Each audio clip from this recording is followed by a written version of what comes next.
Coming to the morphological type of classification.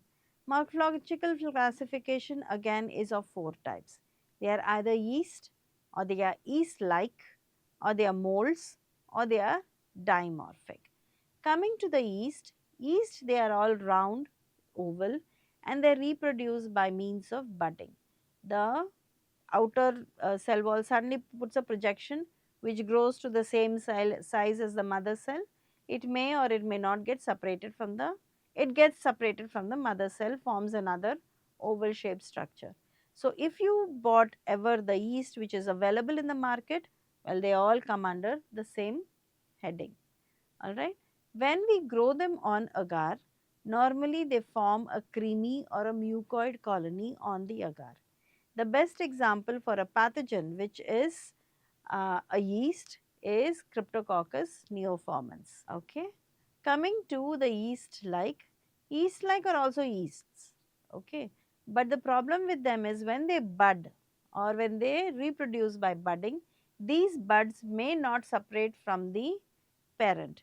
They would be present along with the parent and this form a huge hyphae like structure, but they are not hyphae. Okay. These are basically buds which have not separated, but because they become longer in shape, they look like hyphae, and so they are called pseudo hyphae. Example for this pseudo hyphae is Candida albicans. Okay. Coming to moles. Moles are branched filaments, filamentous like fungi. Some of them are septate, some of them may not be septate and may be aseptate. And this form like one mass of hyphae, and because they are one mass of hyphae, they are called mycelium. This mycelium when you grow on media can either grow above the media or may grow within the media. When they grow above the media, they are called aerial mycelia. When they grow within the culture medium, they are called vegetative mycelia. The reproduction by this kind of fungus is either by sexual or asexual spores. Example for these are Aspergillus, Penicillium, Rhizopus, Mucor, etc. Next is the dimorphic fungi. Dimorphic fungi is, as the name tells you, dimorphic. Di means two, morphic means morphological features. So all these organisms have two morphological features. One is when they grow in the medium, and one is when they grow inside our body. So when they grow in the medium at a temperature of 25 degrees centigrade, they all form mycelial structures.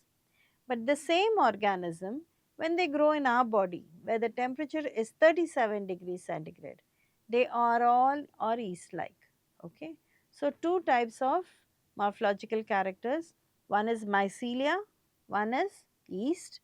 Mycelia is present at 25 degrees centigrade and yeast is present at 37 degrees centigrade. Now, the next type of classification is based on spores. So, spores are two types, sexual or asexual spores. Sexual, I already told you earlier, Zygomycetes forms zygospores, Ascomycetes form ascospores, Basidiomycetes form basidiospores. Coming to the asexual reproduction or asexual spores, there are two types.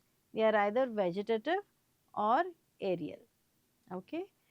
Vegetative are blastospores, arthrospores and chlamydospores. Blastospores are most commonly seen in Candida. Aerial spores are when they grow above the medium. They are either conidiospores. Conidiospores are small type of spores. When they are very small, they are called microconidia. Some of these spores are very large and long. These are called macroconidia. And then you have the typical sporangiospores which grow on top of a sporangium. Okay. Those are called sporangiospores, and which is also a aerial spore. Okay.